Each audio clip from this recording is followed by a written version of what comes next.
may we pray together, please.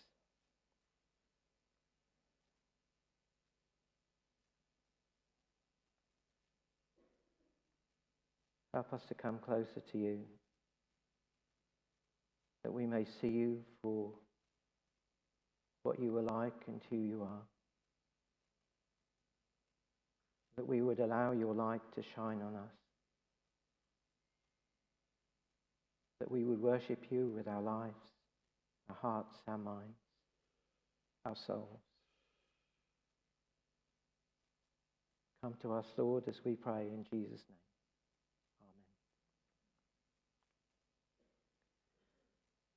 A few years ago, I went to Guernsey. I had a holiday in Guernsey, and all self-respecting Jersey people should have a holiday in Guernsey so they realize how wonderful Jersey is. I spent probably a couple of weeks with some cousins, now passed away, but they were a little bit elderly and I was a little bit young, and they were really eccentric, and I had loads of fun with them. They were very generous people, and they lent me their car so I could go bombing around Guernsey. So I was driving a little green Mini, and that's about the biggest car you can really have in Guernsey to drive safely. And I'm talking about a proper Mini, not a BMW Mini, okay? Sorry, Angela and George, but it was just a simple green Mini. And I recall bombing around, seeing some friends, doing what you do. One day I went down into town and I drove down St. Julian's Avenue, which, if you've ever been to the other island, you know it's that sort of quite a long hill that leading into the town. And I just parked alongside in space, went to see some friends, did whatever I did, came back, unlocked the car, sat in, and there was something very, very wrong. I was in the wrong car. I could not believe it. I'd opened the door, but you sit in and everything was in the wrong place. You know, I mean, all the controls were in the right place, but there were other people's bits and pieces and none of them were mine. And I suddenly thought, somebody's stolen the car. Worse still, I could be nicked now for stealing somebody else's car. Happily, the key didn't operate the ignition, and I leapt out quickly and scuttled up St. Julian's Avenue, and happily, the other green Mini was still there. I never told them about my escapade in their green Mini. And if you're wondering what the story about the green Mini is, you're just going to have to hold that for a minute, because we're going to come to that green Mini. So just stay there, hang in with me, and we're just going to do a little deviation for a minute into what Jesus shares with us tonight from John chapter 8. Jesus says, I am the light of the world. Whoever follows me will never walk in darkness, but will have the light of life. I am the light of the world. Whoever follows me will never walk in darkness, but will have the light of life. When I was doing biology at school, they gave us various things that we had to dissect. I remember the worst was a sheep's eye. Sorry, Eileen.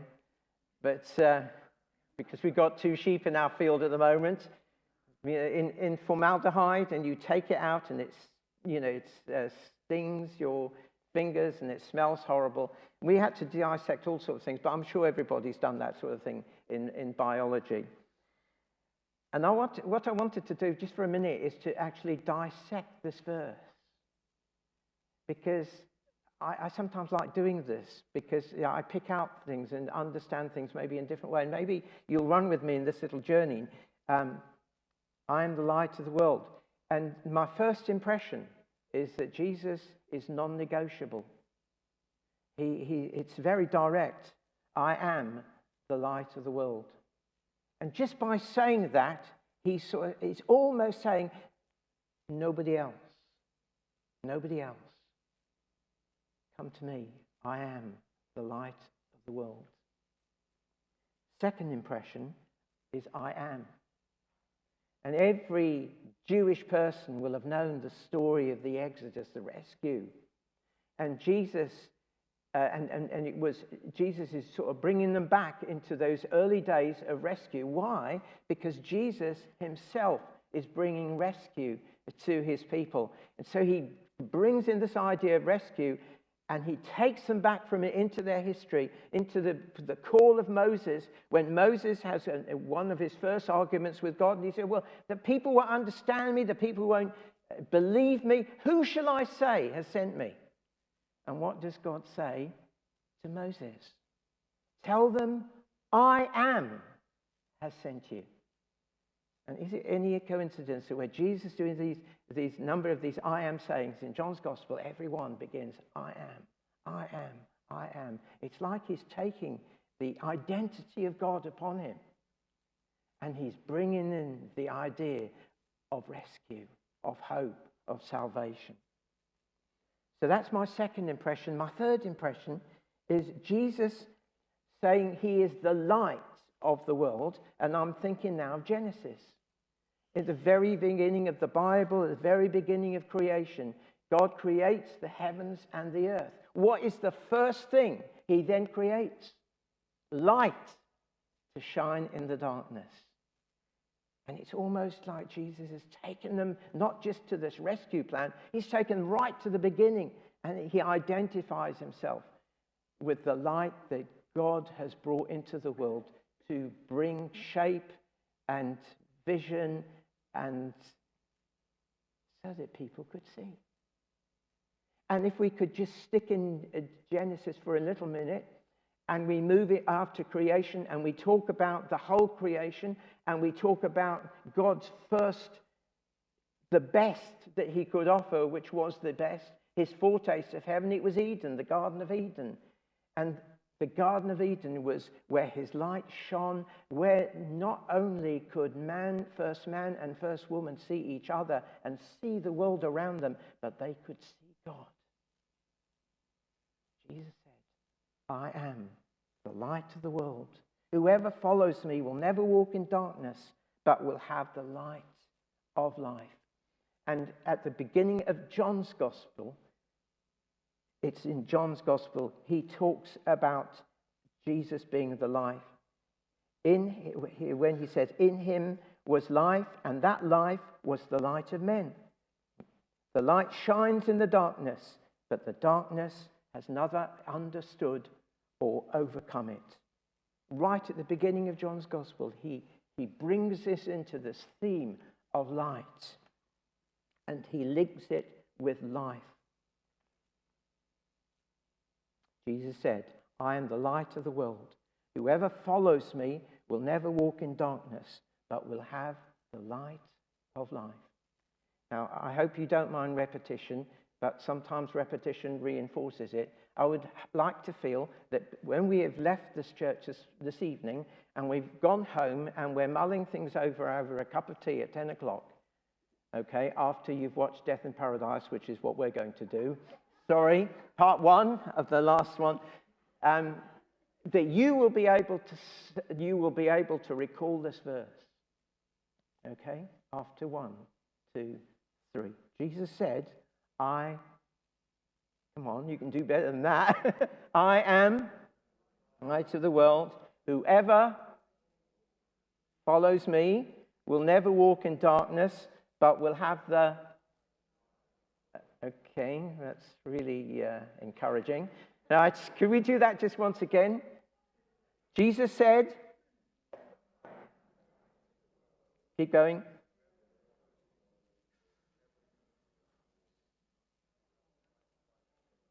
We have a problem with memory loss here. Okay, right. I'm sure we'll get it on the third go. Jesus said,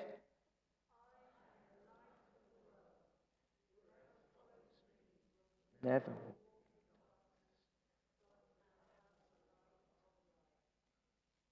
Awesome. Okay. Light and life in Jesus' mind are interconnected. Light and life. And the opposite of light is darkness. And the opposite of life is, see the contrast. Jesus saying, I am the light and I am the life. And if you do not have the light of Jesus or the life of Jesus, he is implying that we are therefore without light and therefore okay, that's a bit heavy. That's a bit heavy. Have you ever cried out to God, where are you, God? Why me? Why am I going through this? Why has this happened? Ever done that? Ever cried out to him? Ever felt you were in total darkness? Have you ever felt that you are dead to God and that he is dead to you? Maybe today you invite him to shine back in your life to give you light and life. There's a song that we sometimes sing, and we'll sing it at the end of this service. Open my eyes, Lord. No, we're not going to sing that one. We're singing a similar one. Sorry, memory loss here. We sing another song, and it says, open my eyes, Lord, I want to see Jesus. Is that your prayer today? Open my eyes, Lord, I want to see Jesus. Because when the first light came into the world, and the first man and first woman in that amazing foretaste of heaven called Eden were able to see God and were able to walk with God, that is what he promises us today. But our eyes will not see physically, our eyes will see spiritually. And we will know that he is with us because he gives us that promise of himself constantly. I am with you, I am with you, I am with you. That promise that goes all the way through the Old Testament into the New Testament, where we see with the eyes of faith that tells us he is there. When I was at London Bible College, quite frequently I went to the house of a blind singer-songwriter called Marilyn Baker. One of her friends was a fellow student, also blind. And Penny introduced us to Marilyn, who then became Ma Baker. So we went to Ma's house, and we saw this, this lady who did records and tapes and all that sort of thing, and we saw her in the raw, and she actually was quite human. But she wrote her autobiography, and she called it this. She called it Another Way of Seeing. And when Jesus shines his light into our lives, we have another way of seeing. Because we begin to see as Jesus sees. We begin to see people in a different way. Last Sunday in the prison, we spoke in one of the when all of the services, we touched on the theme of forgiveness. And in one of the services, one of the men became very upset. And it was very clear that he had very clear boundaries as to where forgiveness stopped. And who could be forgiven and who couldn't be forgiven. And as we thought about it, and as indeed I had a conversation with him, and he had every right to feel the way he did, because of things that have happened to him. But in that conversation and in the process of thinking it through, I had to ask the question, where does the line go where we say, this person can be forgiven and this person can't? Where does Jesus look at a person and say, you are damned, you are forgiven? How many times can we be forgiven, according to Jesus? The 70 times 7. And when we begin to look with the eyes of Jesus, then the capacity to forgive gets broader and wider and deeper, and so unlocks sometimes for people that pain of unforgiveness and the agony of returning to events that cause so much pain because we could not forgive. And yet when we begin to see in the light of Jesus, we find the strength to forgive because we're beginning to live in his light, in his life, in his life. The two are so connected. Another way of seeing. Because when we begin to see as Jesus sees, and there is a value that is placed on people, a value placed on the world, which is beyond our understanding, beyond our comprehension, beyond the sort of rigid structures that we place.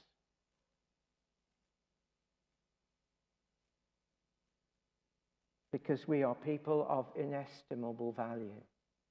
If you read the beginning of Psalm 139, you'll see where the psalmist writes, I praise you because I'm fearfully and wonderfully made. When we see with the eyes of Jesus, we realize again in the psalmist's words, the earth is the Lord's and everything in it. For in the eyes of Jesus, there's no escaping the generosity, the lengths to which God goes in his giving, and the beauty of him. When you see God at work in your life, then you get, in a sense, the light begins to grow brighter and brighter and brighter, and your faith begins to grow, and you see more and more of God at work. Let me give you an example. This, you may think, is a very silly example, but for me it was just a confirmation of the fact of, one, that I was in the right place, and two, that God somehow is at work in ways that I can't understand. 2-3 weeks ago, go back a bit. Say as it is, Henry. I have got a prayer hit list. Okay, there's certain people that I pray for every day. And I pray that there will be a breakthrough with them. As you know, I support a number of people, some of whom have been in custody, some of whom haven't. But there's a number of people who are on this prayer list, and I pray, Father, just let there be a breakthrough. And one particular man is so elusive to me, and I so wanted to keep in touch with him. And I've almost given up texting, and he never answers the phone, and so on. 3 or 4 weeks ago, I went to visit somebody else. I always, when I visit this person, I always park in a particular place. And that day, I just decided I'd park differently. I parked where I parked. I got out of the car, and I heard my name. And it was this man. And I hadn't seen him for nearly a year. And in those moments, there was sort of the renewing and the contact that enables really a bit more support to come to him. Last Monday, so that man was on my hit list. Last Monday, I was going to park my car. I was just crossing the road with the car, and a man walked straight in front of me. And he was another man on my hit list. He said to me, "You nearly ran me over." I said, "No, never." I spent about 2 hours with him that evening. In a very critical moment for him. And I think to myself, when I walk, even in my muddled, not very clever way, and I have my fights with God and so on, why? And yet when I seek to walk with him, when I seek to pray for people, these little miracles just happen. Those are 2 incidents in the last month, but there are others I could talk about. All I can say is that somehow God works so that the more you pray, the more the coincidences seem to happen. And the less you pray, the less the coincidences happen. Somehow walking in his light helps us to walk in the right place at the right time and feeling somehow his life working through me. I find that awesome. And what I find awesome is that, as Eileen knows, I shocked them all last year when I said I was thinking of retiring from the prison. And I've since recanted. And so at the moment, there's no plan to leave. But all I know is that even despite my age, that God is still doing these little things, and sometimes bigger things. And I'm thinking to myself, if that happens in me, who is nobody, could it not happen with anybody? And could it not happen with anybody of whatever age? And my little fear from time to time is that people write themselves off and say, well, now that I'm 80, I'll just sort of settle down and grow a few plants and so on, But actually, maybe God is saying to you, you at 80 have a specific gift to reach somebody else. What's your prayer life like? Who are you praying for? Is the light of Jesus still shining on you because you're 80? From the Bible, Moses went to rescue the Israelites and the Egyptians at age 80. Okay? Just remember that. God had no pension plan for Moses. But maybe he hasn't got a pension plan for you. And maybe God's calling you to live in his light and have his life pulsating through you, that you may see him at work in extraordinary ways, small ways, big ways. And you look back and you say, he did that. God did that. It had to be God. Another way of seeing. I want to finish off going back to the Mini, because the Mini worries me. The Mini worries me because there were two Minis on that hill, okay? One was the right one, one was the wrong one. They were both the same color. They were both the same shape. The same key opened both doors, but not the ignition, and that was the difference. The one difference was the life of that car. One would open and one would not. And I think sometimes we see things going on in the world and we have choices to make. And sometimes they both seem so good. But I think that there is the good way and there is the God way. And the more we have the light of Jesus in our lives, the more we can see which is the God way as opposed to the good way. But if I take that another level, then I think about stuff that goes on in our world, where we are now in a world which says it's so tolerant and yet is not. Now there is always the right answer, which is usually the wrong answer. And popular opinion will try and steer us into saying that the wrong answer is the right answer. And if we say that the wrong answer is the wrong answer, then we can get persecuted for it. Is that not true? There are so many intolerant people who will not hear somebody else's view when it's against theirs. And sometimes we have to make sure which Mini we're going to be in, because only one has got the light and the life. Only the one will have the ignition key which starts the engine, which drives the Mini. Only the one has got the life of Jesus that pulsates so that he will take you into whatever he will call you to, and one day he will take you into that new Eden, which is called heaven, where you will see him face to face. But make sure you're in the right car.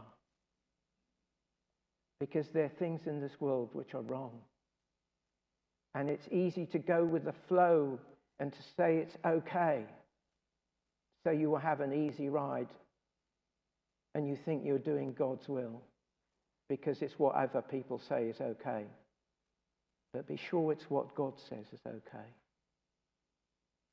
So that you're in the right car going in the right direction. There are two people I'd just like to finish off with. I was reading the Sunday Times today. Happily not the broadsheet because I'd be reading it for a week. But just the brief version that I got on the internet. But listen to this. Few contemporary Scottish politicians would be comfortable declaring, as Kate Forbes has, That to be straight, I believe in the person of Jesus Christ. I believe he died for me. He saved me, that my calling is to serve and to love him, and to serve and love my neighbors with all my heart and soul and mind and strength. So that for me is essential to my being. Politics will pass. I am a person before I was a politician, and that person will continue to believe that I am made in the image of God. That's Kate Forbes. She's the finance secretary of the Scottish government. She is a believing Christian, a member of the Free Church of Scotland. The Times journalist then went on to say that her faith will be a problem. Her faith will be a problem. But for Kate Forbes, to be a Christian is more important than to be a politician. And then perhaps the man himself, Dan Walker. It is a significant part of every day I live. It is the most important thing about me. I can't imagine life without Jesus.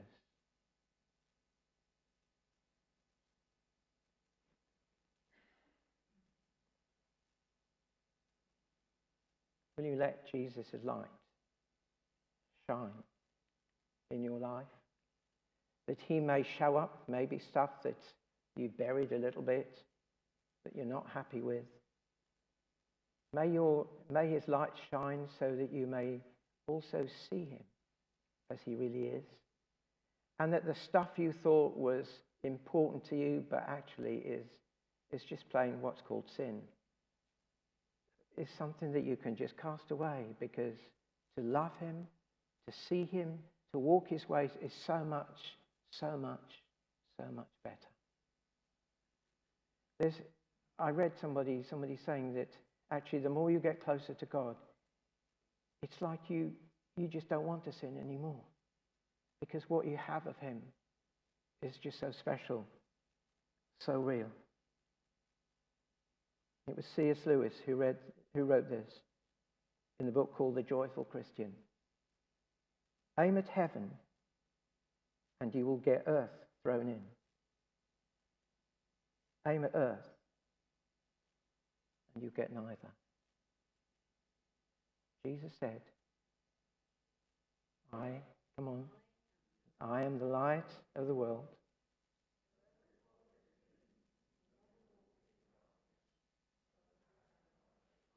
I am so sick.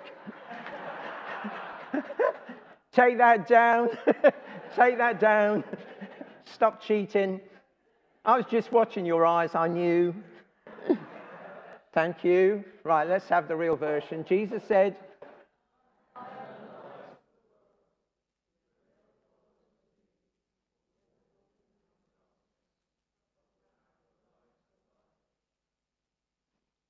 awesome. At 10 o'clock tonight, make sure you know that, and wake up with it and live it. We're going to finish just before our final songs. We're going to finish with a video. And I hope it speaks to you as it speaks to me.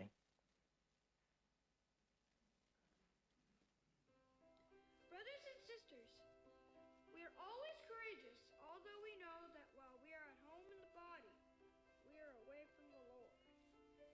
For we walk by faith, not by sight.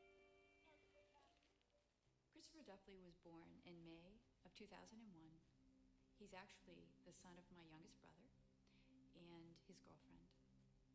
And when I received the phone call from my brother, I found out that he was born at only 26 weeks, 1 pound, 12 ounces. So he was very premature and he was in critical condition. And there were several nights that we were told that Christopher wouldn't make it through the night. And at that point, I prayed for Christopher. And I just asked God to be with my brother and to do what his will would be. And for a long time, I had no contact with my brother. Really didn't know what happened to Christopher. And all of a sudden, my heart was moved. Where was my nephew? What happened to him? And on my first phone call to social services, the gentleman knew about Christopher, and he indeed was in foster care. He was totally blind. He had been born with cocaine in his system, and he had a host of other medical issues. My first response to that, or my first feeling to that, was fear. I prayed very intently, and I begged the Lord. I said, could you just show me what you would want?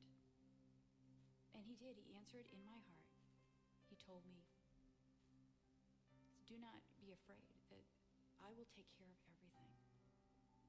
We've had challenges and we've had joys. And one of the greatest joys was to hear Christopher make noise, sing, and keep beat. He really didn't talk till about first grade. So when he sang, it was really neat. And it wasn't shortly around that time that we found out that Christopher had perfect pitch. And he started to do remarkable things. And what a joy and what a prophecy that God gave us, that these tears would come, and they come out of great joy. And when Christopher sings, "Open the eyes of my heart," he teaches us to not see everything with our eyes, but to see things the way God sees them.